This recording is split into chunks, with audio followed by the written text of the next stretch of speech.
열왕기하 6장. 어느 날 예언자의 생도들이 엘리사에게 와서 이렇게 말하였다. 우리 숙소가 너무 좁습니다. 우리가 요단 강가에 가서 나무를 베어 그곳에 우리 숙소를 다시 지을 수 있도록 허락해 주십시오. 그래서 엘리사는 좋다. 가거라 하고 승낙해 주었다. 생도 중 하나가 엘리사에게 함께 가자고 권하므로 엘리사도 그들과 함께 갔다. 그들은 요단 강가에 가서 나무를 베기 시작했는데 한 사람이 나무를 찍다가 도끼가 자루에서 빠져나가 강물에 떨어졌다. 그러자 그는 선생님, 어떻게 하면 좋겠습니까? 이것은 빌려온 도끼입니다 하고 외쳤다. 그것이 어디에 떨어졌느냐? 하고 엘리사가 묻자 그 생도는 도끼가 떨어진 곳을 가리켰다. 그래서 엘리사가 나뭇가지를 꺾어 물에 던졌더니 도끼가 수면으로 떠오르지 않겠는가. 도끼를 건져내어라 하고 엘리사가 명령하자 그는 손을 내밀어 도끼를 건져 올렸다. 한 번은 시리아 왕이 이스라엘과 전쟁을 하면서 자기 부하들과 의논하여 진 7곳을 정해 놓았다. 그러나 엘리사는 이스라엘 왕에게 통제하여 시리아군이 진 7곳을 일러주면서 그곳으로 지나가지 말라고 하였다. 그래서 이스라엘 왕은 엘리사가 말한 그곳을 확인하고 철저히 경계하였다. 그 후에도 이런 일은 여러 번 있었다. 그러자 시리아 왕은 몹시 당황한 나머지 그의 지휘관들을 불러 모으고 반역자가 누구냐? 이스라엘 왕에게 우리 작전 계획을 알려준 자가 누군지 말하라 하고 노발대발하였다. 그때 지휘관 중 한 사람이 왕이시여, 우리가 그런 것은 아닙니다. 엘리사라는 예언자가 왕이 침실에서 은밀하게 말하는 것까지 이스라엘 왕에게 모두 일러바치고 있습니다 하고 대답하였다. 그때 왕이 너희는 가서 엘리사가 어디 있는지 알아보아라.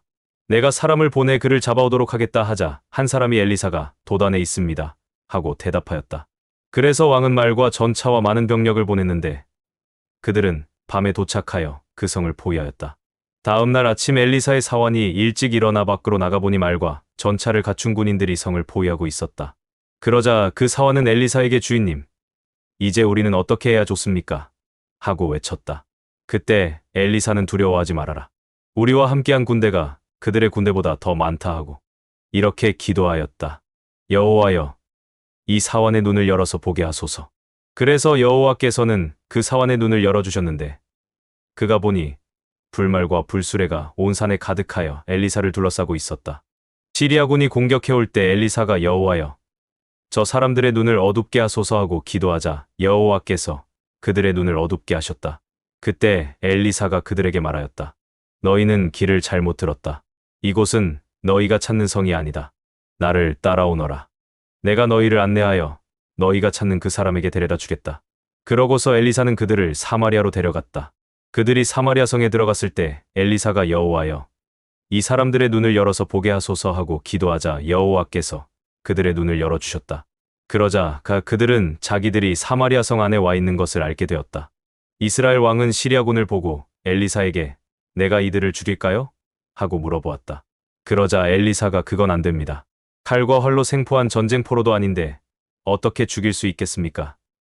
음식을 주워 먹고 마시게 한 다음 그들의 왕에게 돌려보내십시오 하고 대답하였다.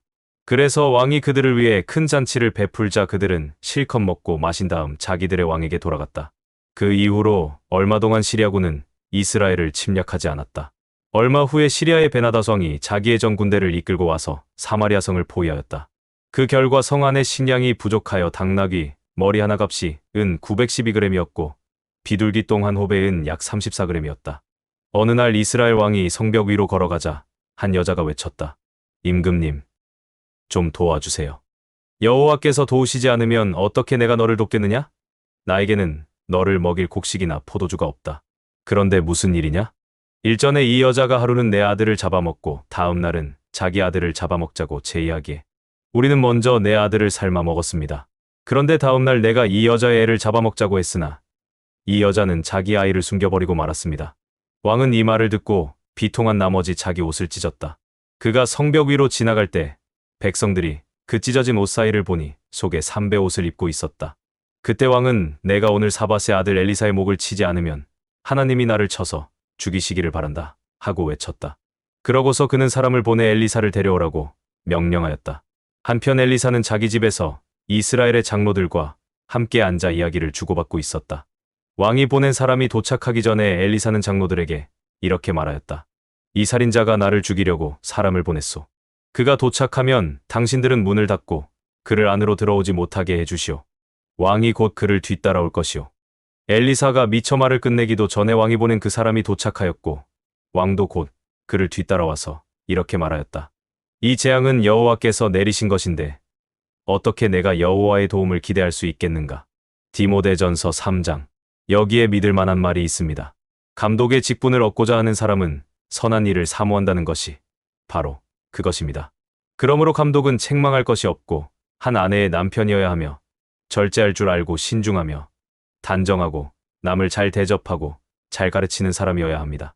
또 감독은 술을 좋아하거나 구타하는 일이 있어서는 안 되며 오히려 관용을 베풀고 다투지 말며 돈을 사랑하지 않고 자기 가정을 잘 다스려 자녀들로 깎듯이 순종하게 하는 사람이어야 합니다. 자기 가정도 다스릴 줄 모르는 사람이 어떻게 하나님의 교회를 돌볼 수 있겠습니까? 믿은 지 얼마 안 되는 사람이 감독이 되어서는 안 됩니다. 그렇게 되면 그가 교만해져서 마귀가 받은 것과 같은 심판을 받게 될 것입니다. 그리고 감독은 교회 밖에 있는 불신자들에게도 좋은 평을 받아야 합니다. 그래야 남에게 비난을 받지 않고 마귀의 함정에 빠지지 않을 것입니다.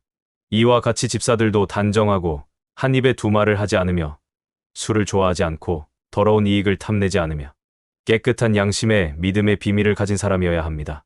그러나 이런 사람이라도 먼저 시험해보고 책망할 것이 없으면 집사로 섬기게 하시오. 그들의 아내들도 이와 같이 단정하고 남을 헐뜯지 않고 절제하며 모든 일에 충성된 사람이어야 합니다. 집사들은 한 아내의 남편이 되어 자녀들과 자기 가정을 잘 다스려야 합니다. 집사의 직무를 잘 수행한 사람은 높은 지위를 얻고 큰 확신을 가지고 그리스도 예수님을 믿게 됩니다. 내가 그대에게 속히 가기를 바라면서도 이 편지를 쓰는 것은 나의 방문이 혹시 늦어지더라도 교회에서 그대가 해야 할 일을 알려주려는 것입니다. 교회는 살아계신 하나님의 집이며 진리의 기둥과 터입니다.